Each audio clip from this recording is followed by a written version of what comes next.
Good day, everyone, and thanks for that, Cleo.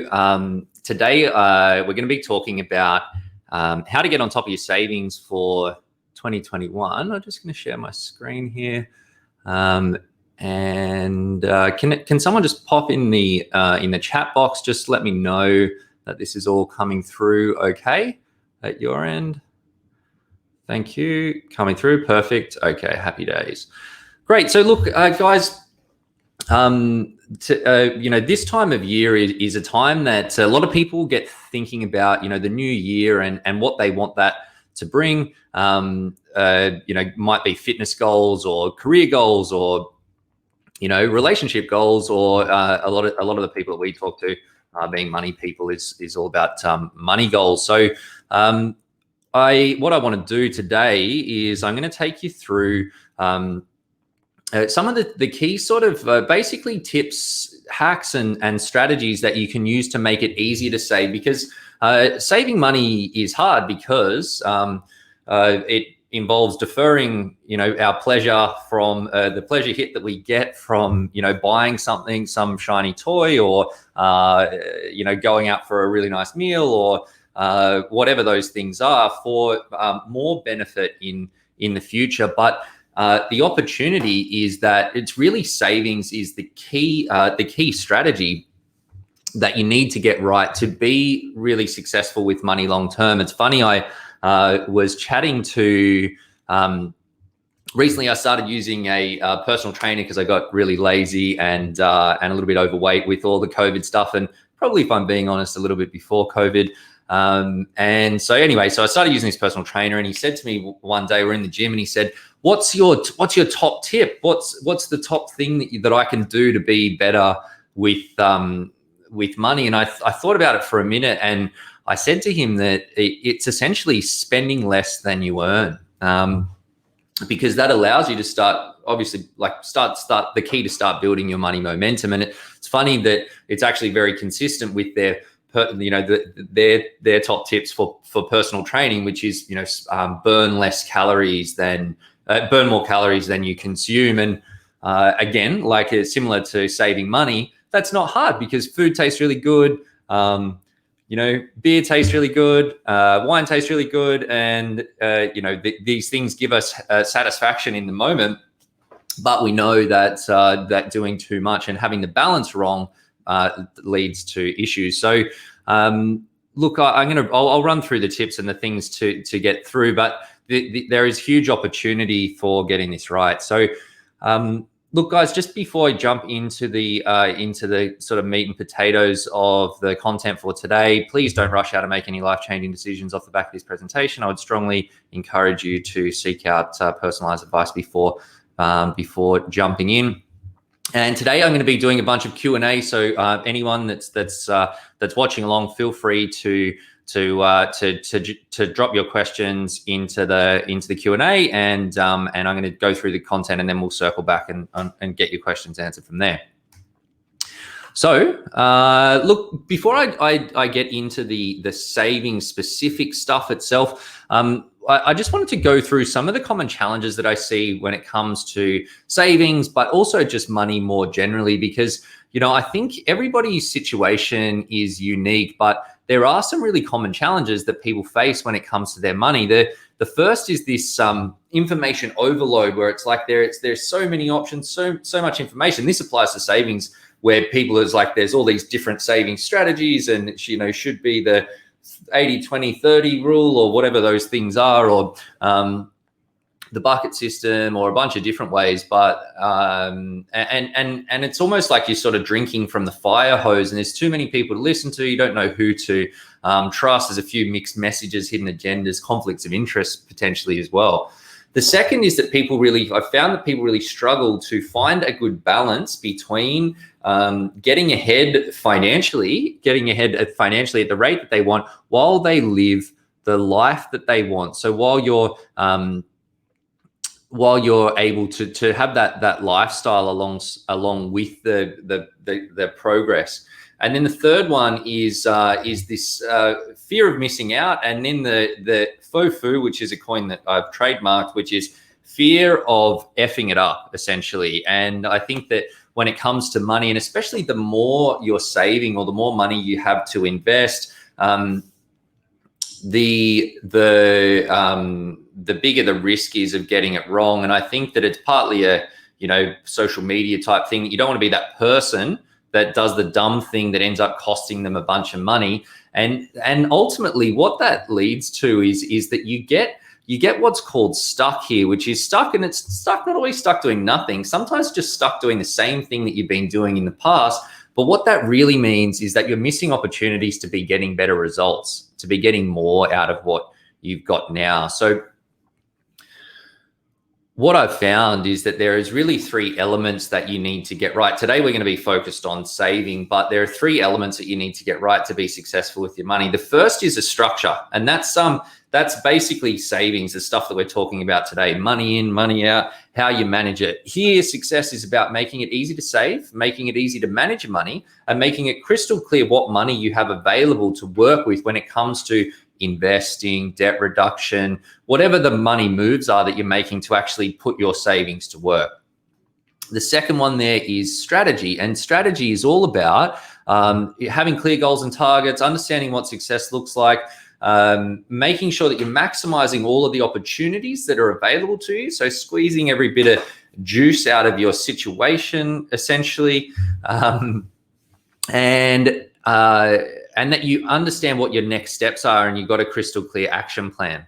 And then the third, and you may notice from this slide that I'm a bit of a fan of alliteration, but solutions. What I mean here is what are the investments and the product solutions that back up your strategy? So you want to make sure that you're getting that reliable, consistent progress over time and avoiding the chances of downsides and setbacks and those momentum killing mistakes. So we say ultimately that leads, you get each of the 3 right, and that leads to success. Now, the thing is, if any one of these elements is missing, it ends up dragging down on the others. So if you've got a good structure and good strategy, but you've got bad investments, you end up blowing up your cash. Good investments and a good strategy, but bad structure, what we're talking about today, you're working with the leaky bucket. You've got a good structure and good investments, but a bad strategy, it means that you're leaving money on the table, and also that you're not going to be confident in what you're doing because you don't feel on top of things. So you ultimately need to get each of the elements right, and the power of the 3 combined is so much more than any 1 or 2 of them individually. So, and that's what we're going to be talking about today. But before I get to that, I just want to share with you some of the different stages that people go through with money. And for anyone watching along, feel free to let us know where you feel like you might be at if you want to volunteer. But essentially, what I found is that there are these 4 clear stages that people go through with their on their financial journey. And what categorizes these stages is basically 3 main things. There's the rate of how quickly you're getting ahead financially. There's 2, which is what's your ability to live the life that you want. So that finding that good balance that you want between getting ahead and with money and living the life, doing the personal stuff that you want to be able to do. And then the third is your peace of mind and confidence levels, stress levels, etc. So the first of the stages that we see people in is this distress stage. And for people in the distress stage, that's when you're making no financial progress, but it's no financial progress at all, and potentially even coming backwards. From a lifestyle point of view, you're essentially trapped because you've got no money to do the personal or lifestyle things that you really want to do. And understandably, from a peace of mind point of view, you're stressed out. So what I've found is that you can't actually get out of this distress stage without making a firm commitment to your money, without making money is one of these things that it is really important, but it's never really urgent. So it's easy to let it get put on the back burner for tomorrow, but life gets in the way and the tomorrow never comes. So you first step is you need to make a firm commitment to putting the time in and putting the work in to get the results that you want from your money.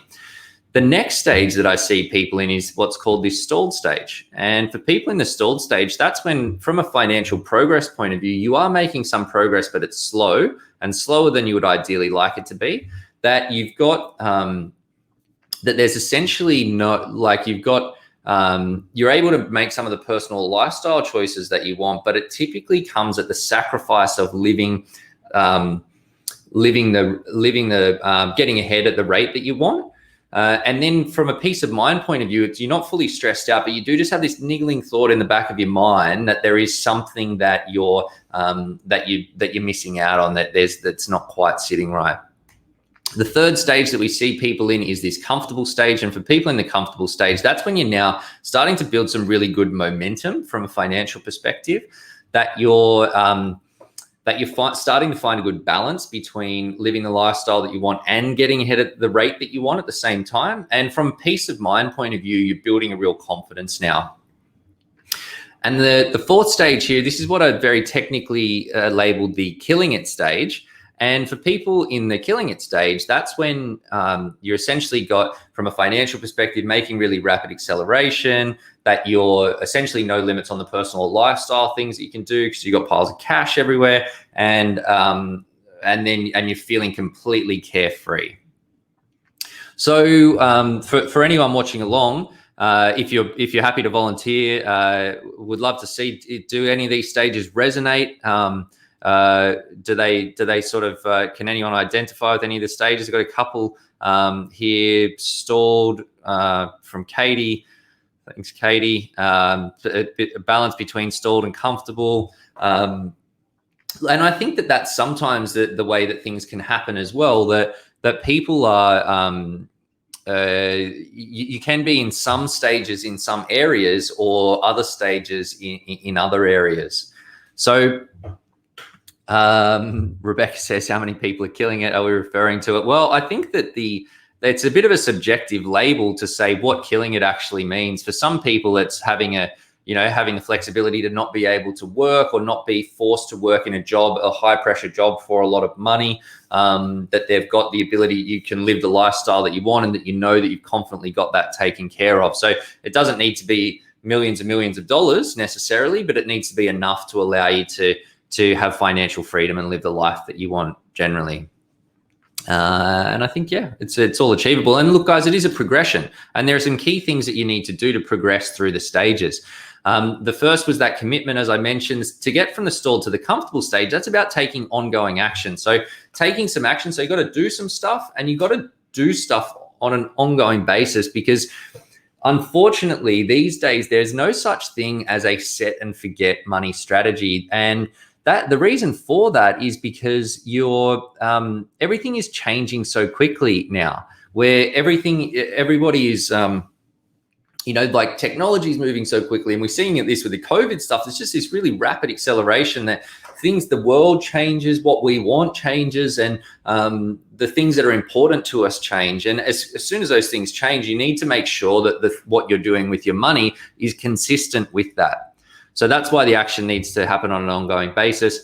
And then to get from the comfortable stage into the killing it, it's about maximizing every opportunity that's available to you. So squeezing every bit of juice out of your situation, making sure that you've got doing the right thing from a tax perspective, that you're on top of your savings, that you're doing the right thing with your investments, that your super or retirement fund is set up the right way, you're paying the right fees, and these things are all consistent and all working together to build that momentum. And it's really that power of power of all of those things combined that allows you to build that rapid acceleration. And had a couple of questions in the chat there about, is this killing it? Is it a possibility for ordinary people? And it absolutely is. The key to it is the things that are all here, but starting to build that momentum and then continuing on that journey and ensuring that your lifestyle is always increasing, because we all want more. We want a bigger house, an extra cupboard, an extra bedroom, and a bigger car, and a nicer car, a nicer holiday, all of these sorts of things. But the key, and this is something that I see a lot with seeing inside a lot of people's money, is that where people go wrong is you can have heaps of money and still be poor because you've let your lifestyle accelerate at a faster rate than your money is accelerating. Whereas if you can ensure that your spending is always less than how quickly your money is moving ahead, that allows your momentum to continue to compound. And it's like, this is the same reason that the people that have heaps and heaps of money, it's pretty hard for them to stuff it up, because the money is just working really hard for them. So yes, it's easier once you get there, but you need to get started, and it is absolutely possible. And I'm going to share with you a couple of examples of compounding and how powerful that can be as we go through the content. So guys, thanks for everyone for sharing there. I hope that you found that process helpful. It is absolutely all possible. So now jumping into the savings basics. Look, the first thing, challenges saving money is hard, as I mentioned at the start. It means delayed gratification, but the power is a lot. So I'm just going to share this example on the slides here, and it goes through a bunch of numbers. It's basically a scenario where you save and then invest $1,000 a month. So saving $1,000 a month, which is $12,000 over a year.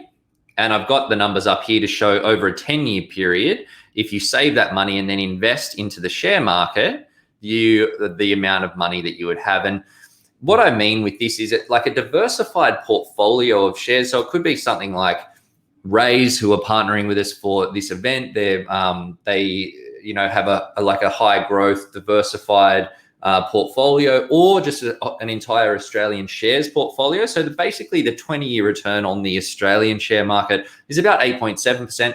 On a diversified international portfolio, it's about 8.8%. So these numbers are all very, easily achievable and consistent. And in fact, I'm not going to go heaps into investing today. In fact, that's going to be the focus of the next session that I'm doing, which I'll put the details in the comments for. But when I use this number of 8.7, what I want you to know is it's a number that's reasonably easy to achieve. Based on what's happened in the past. And obviously the past doesn't predict the future, and I was never here and this never happened. But essentially, if you look back over the last forever, you'll see that having a reasonably growth focused but low risk portfolio over these periods would have returned about that. And a comment here saying about how would the shares be impacted if a big crisis comes along? Well, if you look at the 10-year return on the Australian share market right now, it's at this 8.7%, even after the COVID crisis. On a diversified international portfolio, it's even above the 8.7%. So it's running at above the long-term average now. So that's what I mean by reasonably easily achievable based on what's happened in the past. So what we see here is that in 10 years, you put in $12,000 a year, so $120,000 over a 10-year period. But because you've got some compounding with dividends and growth on the shares and stuff that sit underneath, that total is about $70,000. So your portfolio would be worth $190,000, being the $120 you put in plus $70,000 in growth and income. Then you see how this progresses over time. So 20 years, you would put in $240,000, but the value of the portfolio is now $642,000, which you see is almost 3 times what you put in. So you see the compounding is starting to kick in here. After 30 years, $360,000, but you're now 5 times the return here, $1.7 million. And keep it going for 40 years, you would have put in a total of $480,000, but you're almost 10x your return at $4.2 million. So you see, and going back to that progression from distressed through stalled into comfortable and killing it, that this is how that happens. Now, $1,000, yes, it is a decent chunk of change, but most people, the people on the average income, should be able to find that. In fact, you should be able to build up, through your career to be able to save double that easily. And if you double any of the numbers here, if you double the 120, then you double the 190. So this would be, if you save $2,000 a month, after 10 years, you'd have 380,000, 20 years, 1.2 million, 30 years, 3.4 million, and 40 is 8 million bucks, which is a lot of money in anyone's book. So you see that has that really rapid acceleration. So what I've done here, and I've contrasted this approach with exactly the same scenario. But what happens is that for the first 10 years, you just do nothing. You don't get your shit together. Essentially, you don't get on top of your savings. You don't make it a priority to find that $1,000, and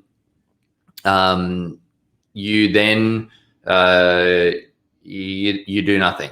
Then you kick yourself into gear 10 years later, and you start doing the same thing. And you see that the numbers here, they're all the same. The numbers are the same. It's just that everything is 10 years later. But if you compare the outcomes in each of the time periods, you'll see that in every time period, you're at least 50% lower in terms of the amount of money that you have, which it really shows the power of time. But and the impact of compounding. So yeah, got a couple of people in the chat talking about how to find the money. Look, obviously COVID there's been a lot of people that are disrupted with that as well. So in the immediate term, yes, I understand that there are challenges there, and it's unfortunate. I've spoken to a bunch of people that have sort of copped it through no fault of their own through this period. But I would say that, COVID aside, that making this a priority, and I'm going to give you some tools and some tactics to make that easier for you as we go through today. So that's the power of time and the power of getting started. And it is, saving is the key to success, as I mentioned at the start. So look, in terms of the process, I just want to share with you, this is a banking framework that we use when advising our clients, but it helps me explain some of the concepts and principles that drive what makes a good savings system. So when you allocate your cash broadly, you have two choices. You can allocate it to your spending today, or you can allocate it to your spending in the future. Now, your future spending that's your savings and investments, essentially. So it could be a savings account, it could be a Raiz account, it could be another sort of share portfolio, property, and sometimes it's even reducing debt, which is definitely a form of saving. So savings and investments, and there's really only 5 categories that are there. As I said, saving money in cash, share or share type investments, buying property, paying down debt, cranking your superannuation.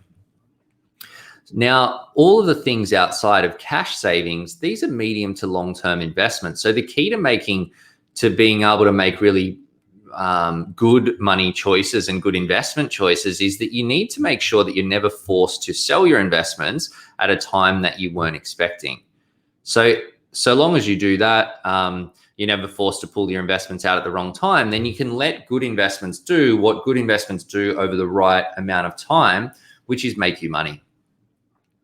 So how you do that? Well, you just need to make sure that all the spending that you want to do, all the spending on the today side of the ledger is taken care of, that you've got the money available for it. And look, there are only so many types of expenses that people have. And these are our labels. Look, I don't want you to get too caught up on the labels here, but I'll step you through our labels and the thinking behind it. What's more important is that you have clear buckets. Obviously, in our totally biased opinion, we think our labels are the right ones because they're the ones that we came up with. But essentially what we've got here is we've got your fixed costs. So your bills, that's the rent bills, the boring stuff, your Netflix, Spotify, basically all of the regular, predictable, fairly boring costs, but somewhat important costs. Then we've got your spending. Spending is your walking around money. That's meals, entertainment, discretionary spend. Food is necessary in here, but whether you spend $50 or $500 on your food for the week, that's a choice. So that goes into the spending bucket, and this is an important one to control because it's where a lot of leakage can just come through. Then we've got debt. That's everyone's least favorite category. So just paying down debt, but a very important one as well. And then we've got your lifestyle expenses here, which is lifestyle is basically your short-term short-term savings. Yeah, so savings to spend, essentially your travel fund, saving up for stuff for the house, renovations, basically money that you're saving that will ultimately spend, which is very different to money that you're saving for the purposes of saving or other investments. So what the first step is when looking at this stuff is that you want to list out all of the different expenses that you've got. Like, where is the money actually going? What money's coming in? What money's going out?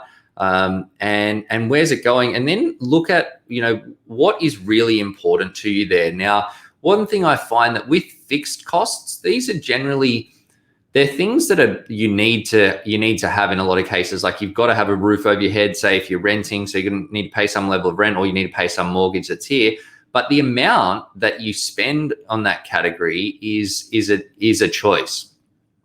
You can rent a cheaper place and that means you save more money, or you can buy a cheaper place, that means you save more money. You can choose to have the dog walker, the personal trainer. There's an element of childcare being a necessary evil in here as well for people with young kids, and I know that that's a really big cost for a lot of people too. But having the things can creep into your fixed costs that are like convenience type things that sometimes I've found from taking people through the process of really looking at their expenses, that you look at them and go, well, maybe that's less important than having, a certain amount of money in the travel budget, or a certain amount of money going into the savings or investment account, or paying the mortgage down every month. So you should look at your fixed costs and make sure that the ones that are in there are ones that you need, that you get real value and happiness and enjoyment and fulfillment out of. The other thing that you can do is with fixed costs is you can shop your fixed costs around. So with things like insurances fall into this bucket, utilities as well are another thing. You can do, if you're happy to do a bit of admin work, then you can generally get a better deal on those things periodically by shopping them around on the various providers on the internet. So that's another way that we can cut some fixed costs down. Your spending, and that's your walking around money. As I said, that a lot of people get, this is where a lot of leakage happens. And this is why we like to quarantine this bucket and just have it. And we actually run these as different bank accounts. Yeah, we run these as different bank accounts where we have money coming into one central hub and then filtering out into the different buckets. Now, spending can be multiple accounts. So with my wife, we've got our own individual spending accounts. Then we've got a joint spending account, which for the household shopping and bits and pieces.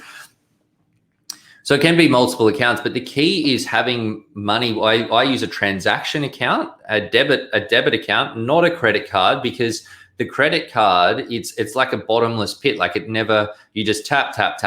You don't really have to think about what you spend. Whereas I know that I get, a few $100 debited into my spending account every week, and that's got to last me to the next week.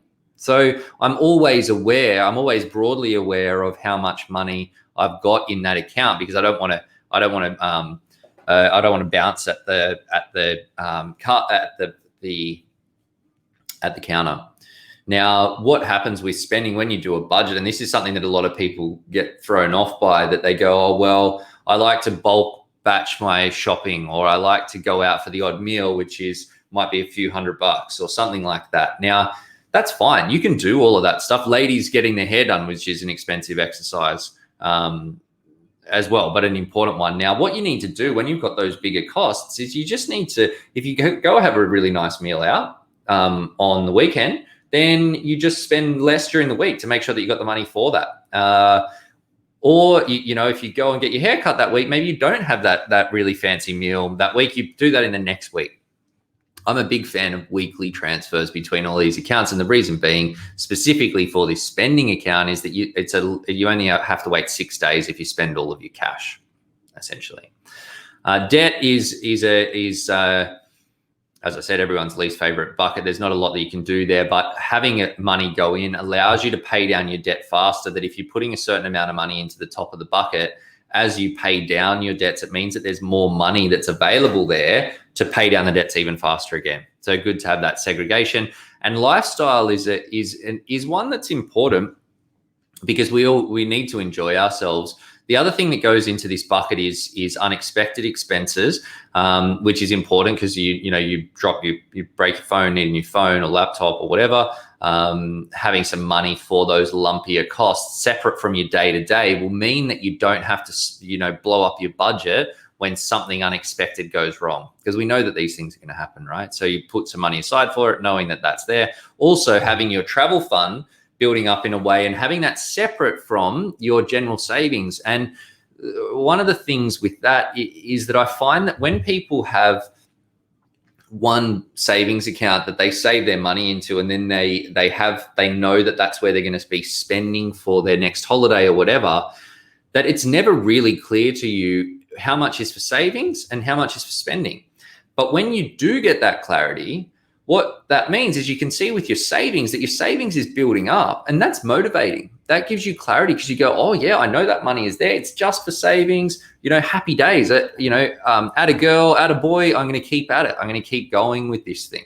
And that means that you're going to be more likely to do more. It's like you see, if you're doing a health and fitness thing, it's like I mentioned at the start, doing some personal training stuff. I can see the results, then I get more motivated. I'm like, I'm going to lean into this a bit more. Savings money is no different. It's exactly the same. So having that segregation is really important. But what we used to measure the difference in the savings rates from people using this system as opposed to the average savings for Aussies, and it was something like people saving 35% of their income with this sort of setup compared to the national average, which is like 7% or 5% or something from memory. Like it's really, really low. I know it was 7 times. So maybe that means that it was 5%. So the keys with this in terms of implementing, first, list out all of your expenses. How much is allocated to the categories? What happens is you'll often need to circle back. So circle back and then you will then ensure that the allocations are consistent with what you really value, what brings you happiness and fulfillment. I know that the first time I did my budget, I listed all the things out and I was in the red. The savings number was negative. So obviously I needed to circle back and go, well, do I need to spend that much money on that holiday each year, or do I need to have this much money day to day, or should I be cutting back a bit here on the fixed costs? And then you jig the numbers until you end up with one that you find balance with. Then segregating and automating is the key. So having separate accounts, there is a bit of admin in doing this, but once you set it up, it is extremely liberating. I rarely even look in I use one bank account, one bank that runs all of our accounts apart from spending and saving, actually. And I almost never look in there because I know that it's just automated and just doing its thing. The money bubbles away. No worries. This one I look at all the time, and this I look at periodically because it keeps me motivated to do stuff. So segregating and automating. And then the last point with using different banks. Now, not a different bank for every account because that would just be overkill, but having all of the main accounts and your savings away from where your spending is leverages the power of small barriers, and it is super, super powerful. There's a lot of behavioral psychology studies out there that show that small barriers make a really big difference. There's a really famous study that shows that had 3 groups that were that each had a box of chocolates. The first group had them on their desk in a see-through container where they could see the chocolates. They were right in front of them.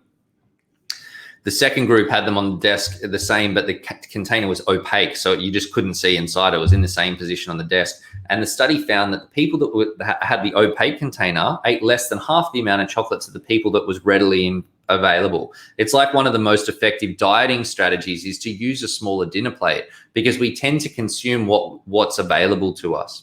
The third group in that study with the chocolates had it 2 steps away, had the same box of chocolates 2 steps away in a cupboard, and they ate less than half again.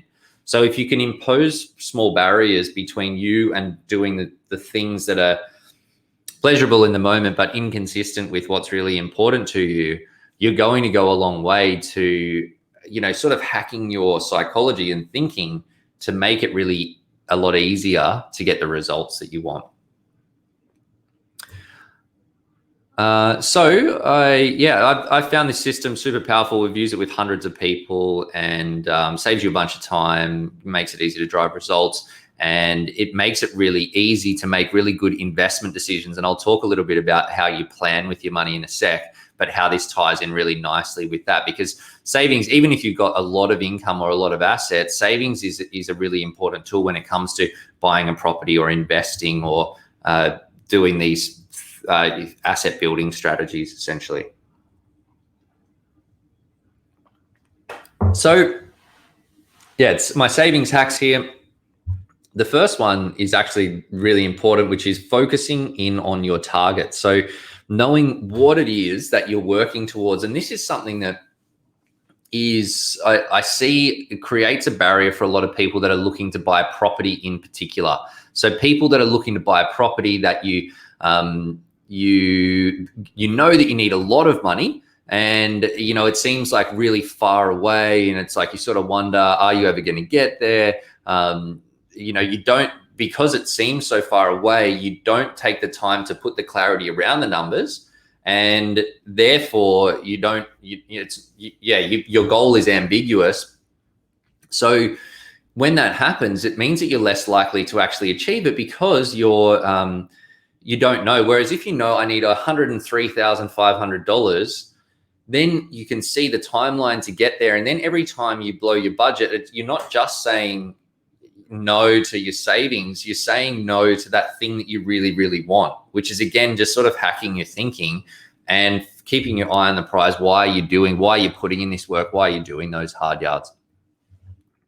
Sorry. The next one, segregate and automate, which I mentioned, and using the power of small barriers is very important as well.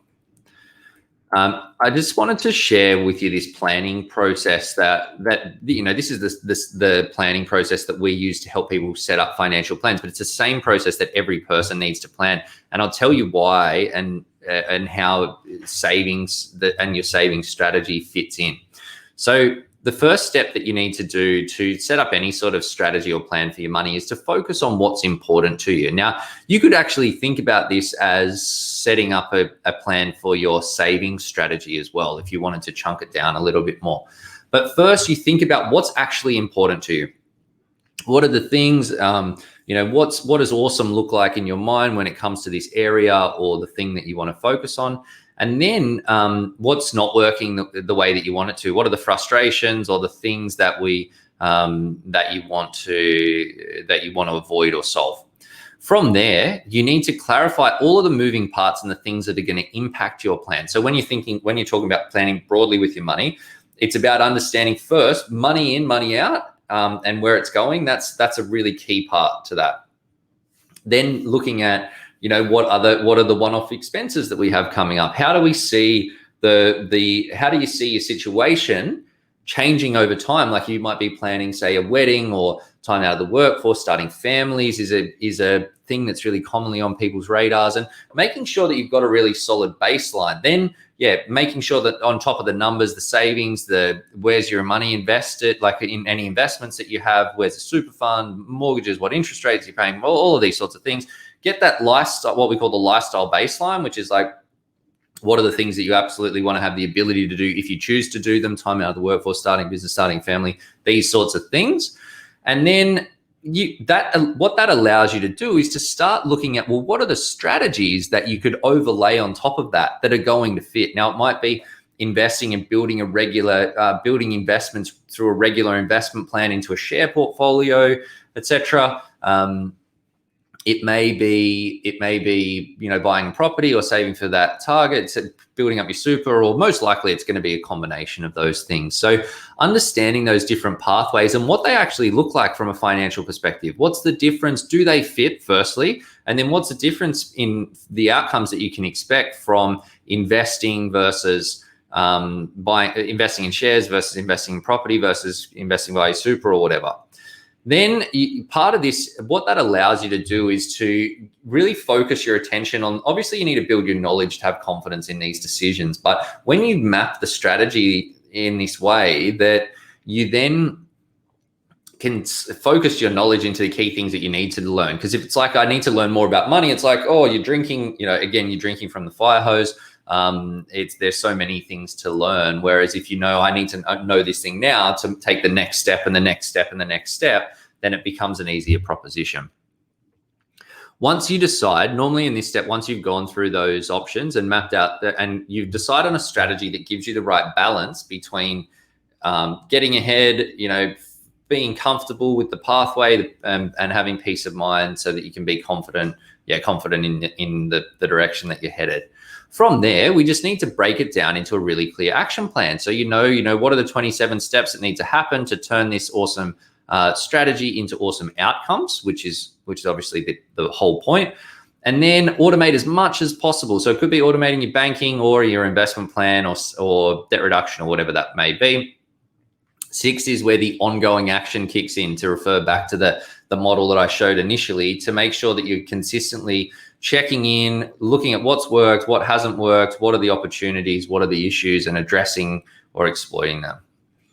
So the reason that savings is so important is because it's going to drive the decisions that you're making. Now, I often work with people that have varying degrees of wealth, but even for people that have a lot of money, like too much money, that knowing what the spending and saving numbers are is really key to making those decisions around property or investing, etc., and doing it with confidence. So that's important to go into the planning. And then once you've planned, having a banking framework is important to give you a feedback loop to see what's working or what's not working, so that you can then, if there are issues, you can identify where the issue is coming from, address that issue. What's driving it? Is it your behavior? Is it financial markets and it's something out of your control? Or is it something that's gone wrong with the plan itself? If there's an opportunity on the other side, and money starts building up somewhere, good problem to have, but important to identify so that we can exploit that opportunity. Let's take advantage of it and get it so it's building more momentum for you, building your momentum even faster. So it's key through all, like, to go into the plan, but then to make sure that the plan is working. So it's not savings is important, not just to save, but to make smart decisions as well. So you need to know your numbers to make big decisions. You need that feedback loop. Yeah. Good slides. And it also creates good habits and means that you're on top of your savings. I think some of our most successful clients are the ones that have implemented this sort of framework when their incomes were much lower. And then as their incomes increase, that they still giving themselves, pay rises to their different accounts, but they ultimately, they're like I said at the start, that their money is accelerating at a faster rate than their lifestyle, which is really the key to that success. So some of the mistakes that people make when it comes to savings, as well as just money more broadly. The first is not being clear on your targets. I mentioned at this earlier on that having a clear target and knowing why you're doing what you're doing gets you really focused and keeps your attention on that. Makes it easier to work towards your goals, more motivating. Savings to spend versus savings to save. I mentioned that when talking through the banking framework, that it is really, really powerful. I don't want to underestimate that having that segregation between the savings that you will ultimately spend on stuff versus the savings that is for the purposes of your asset growth and wealth building is a super motivating thing to do. Unconsciously, prioritization is an issue that affects us when we get caught up in the day-to-day, and that's with credit cards, a tap and pay. Every time we're taking action, we are prioritizing. You are prioritizing, but if you're not doing it consciously, you're doing it unconsciously. So that's why when we want to go, I don't like the B word, but essentially having a good budget allows you to really consciously choose your priorities, and then the framework makes it easy to ensure that to help your behavior be consistent with those priorities. Deferring saving. Oh yeah, this is another thing that I see a lot that people talk about. I'll save, my income's too low. I'll save when I don't have any money. I can't save any money now. And look, for people that for a temporary period where sometimes shit happens, and yes, you're impacted, and you really can't save. Yes, of course, that's okay. But for when you're earlier on in your career, or if you're going through a period where your income is lower, you should still be looking to try and have some savings there, and ensuring that as your income does increase, that you're capturing part of that to go into your savings as well. Otherwise, you run the risk of it just never enough, and you're just always waiting for this magical time that never comes. Set and forget. There's no such thing as set and forget strategies. I mentioned that earlier. You've got to keep on top of things and take ongoing action because everything is changing so quickly. Seeking the best option. This can be when it comes to savings or banking setups, but also just money more broadly. Pretty common with engineers and super analytical people, that you're always trying to figure out the absolute very best money move that you could possibly do. But reality is that very good and action that's very good done now is much better than this best option, which we never really know about until it's already been and gone. So taking action now and getting results sooner trumps waiting for this best option that we'll never know about.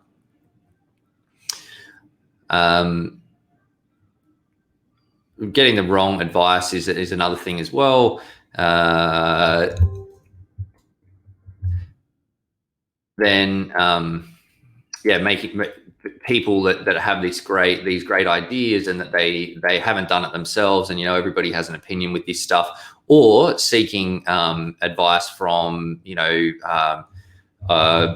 dodgy accountants or mortgage brokers or financial planners. You want to, when you're getting advice, and if you're going to especially seek out professional advice, make sure that you're stress testing that advice, that you can understand where conflicts of interest are coming from, how that might impact the advice, where are they motivated in terms of payments and stuff, and making sure that I see a lot of people that have made mistakes, and you hear these horror stories, which are terrible and heartbreaking to hear. But a lot of cases, people don't really apply their common sense to stuff, that they don't sometimes look at advice and go, well, that just doesn't really make sense. You should be understanding stuff, and any decent professional that should be completely comfortable to answer all of your questions to a point that you're happy with. So if there's anything that seems even a little bit weird, just keep asking questions until you're comfortable that it's the right thing or the wrong thing.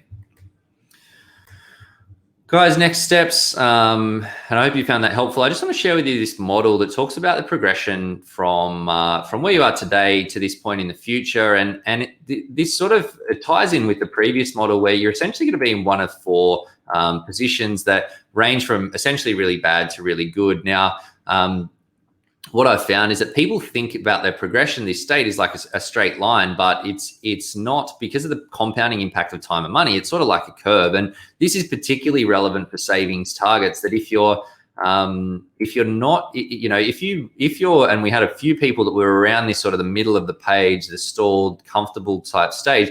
If there's stuff that you need to do to jump the line, then the easiest time is now. And if you wait, then you can just follow the bouncing ball and stay on top of things. But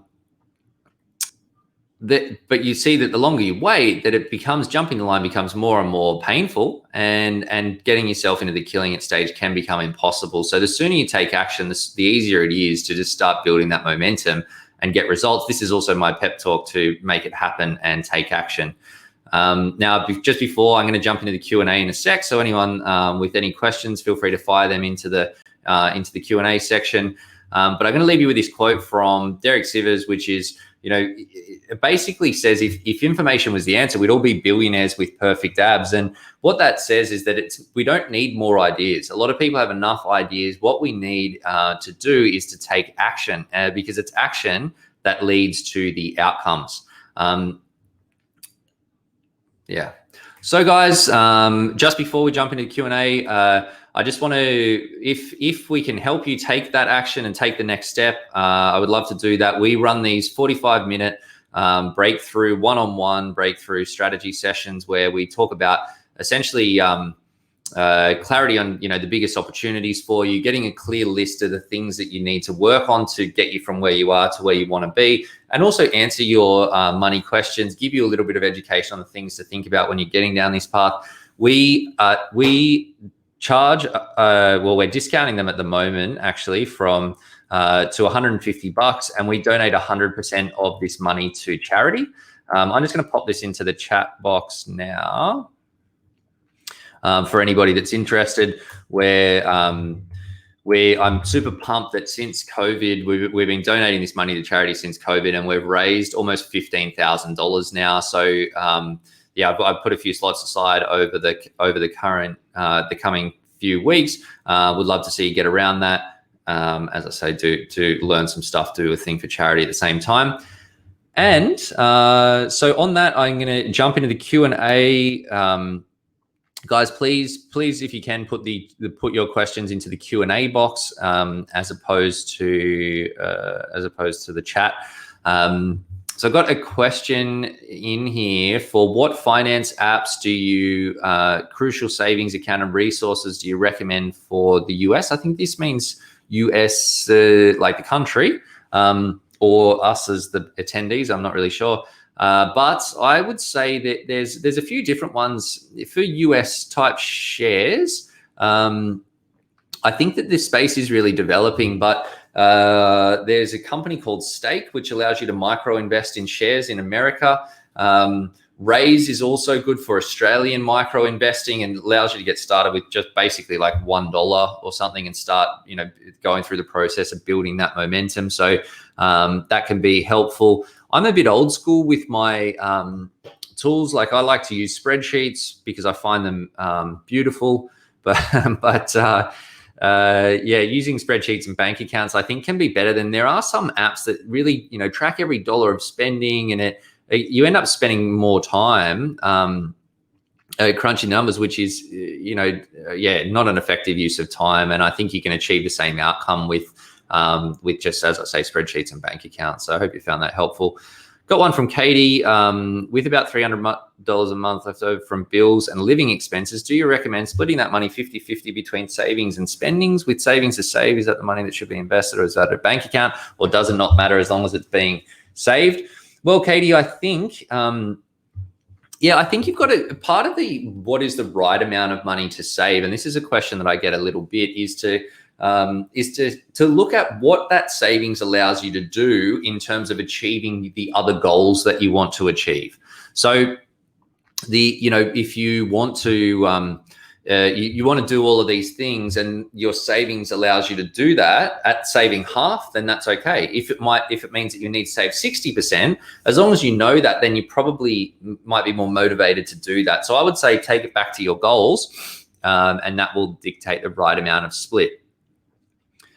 But I would say that saving as much as you're spending on your discretionary expenses is also generally pretty good. And then with whether it should be a savings account or an investment account, it really depends. If it's long-term savings, then saving an investment account is great. You just want to make sure that you've still got a bit of an emergency fund in place, because if something like COVID is a perfect example, share market tanks, bunch of people lose their jobs, that if you've got all your money invested and have to withdraw it at that time, then that becomes a problem because you end up losing money. So just make sure that we've got some cash available there, Katie, and you'd be well placed to ensure that you don't get caught short. Sue sends, is it better to invest monthly, as in $1,000, or if you had a lump sum, 120K? Look, obviously I'm not giving advice here or anything, but dollar cost averaging and investing the money over a period of time can be good because it smooths out the ups and downs of the market. Whereas if you invest a big lump sum of money at the same time, then maybe if you get your timing wrong, then you can end up getting a less optimal outcome. So, but at the same time, if you've got a big chunk of money that you've saved, if the objective is to invest, then you want to start getting that money working for you and building up. So so I think you either can be good. It really depends on what your plan is. Got a question here. Should you be saving and paying down debt, or paying down debt first and then saving? Well, it depends on the debt and it depends on the timelines, I would say. But if you're paying really high interest debt, then it's sort of like you can be like you're spinning your wheels. So, if you don't want to end up where you're just chasing your tail all along. Have a look on my YouTube. There is a strategy, a video that I put together on a strategy called cascading debt repayments, which is a really, really powerful strategy to pay down debt faster using the system that I've just mentioned here. So you should find that helpful. If it's a really low interest rate debt, and then saving at the same time can be good, because it's good to have an emergency fund or a bit of money for unexpected expenses. That if you don't have any money, then you just end up stuck in the chat cycle. I've got someone's asking about the YouTube link. I can't do that right now, but what I can do is we're going to send an email out with the slides and recording after this, and we can include that in there. Another question about maintaining momentum when budgeting is more stable and your comfortable stage and things are a bit more boring. How do you maintain momentum? Well, I would say, how do you maintain momentum when your budgeting is stable and you're more in that comfortable stage is the question. I would say to refocus on your goals and targets. What is it that you're going towards? Because that will generally re-motivate you to continue to do the things that you want, and knowing that you've got a clear pathway to achieve the things that you want. Generally, yeah, quite motivating and helps you stay on track even when things are boring, as you say. Lenny says, love to hear more. What is Raiz involved in app investments? Could you advise around Bitcoins or similar market? Look, Raiz is a micro investing app. So they're the guys that have partnered with us for this session. Really fantastic. Allows you to invest regularly into the share market. Allows you to get started with basically $0, and they've got a pretty sweet app, which is quite good as well. Obviously, this is not financial advice or anything, but do your research. But yeah, good group of guys too. Allows you to, they do a roundup thing where it's like you can round up the change from where if you buy a coffee for $3.50, then it rounds up the 50% and invests it, which is a way to invest without really thinking about it too much. The feature that I also like is that you can just do an investment every day. I use it for a bit, and I put in $5 a day, which you hardly notice $5 coming out of your account every day, but that compounds pretty quickly. So yeah, and they've actually got a crypto offering in one of their portfolios as well. I'm generally not a massive fan of crypto though, just for the record. But it, it is sort of with the technology, it's hard to know where that's going to go as well. So guys, I'm just going to take one more question, and then yeah, we'll be sending around the recording and slides. I've got a question here. Mel, would the breakthrough session be with me? Yes, I'm personally doing all of these sessions just because I really enjoy them and like hearing where people are at with what's going on. So how much would it cost subsequent sessions? Look, we work with people on a fixed fee only basis. We have a few different service packages that we use. They start from anywhere from a couple of grand up from there, with the ability to pay part of that fee through super and stuff, depending on what the advice ends up being too. So hope you found that helpful. So guys, one last one actually, just from this, is the app spelled RAIZ from Nicole? Yes, it is. It's RAIZ. And look, no doubt there'll be a link to that somewhere in the emails that come through off the back of today as well. Guys, actually, I should just say, subtle plug, I'm doing 5 more of these sessions with the General Assembly people. Check it out. Jump on the General Assembly. They have like a bio section. So if you look at Ben Nash General Assembly, it's going to show the 5 events that are coming up over. They're going to be super practical over the next sort of couple of months, over the New Year's period, about investing, building a second source of income, buying property, money mistakes to avoid, money psychology, etc. So yeah, check those out. I'll put the links in here and send them around. Tell all of your mates, and yeah, I hope you found it helpful. I look forward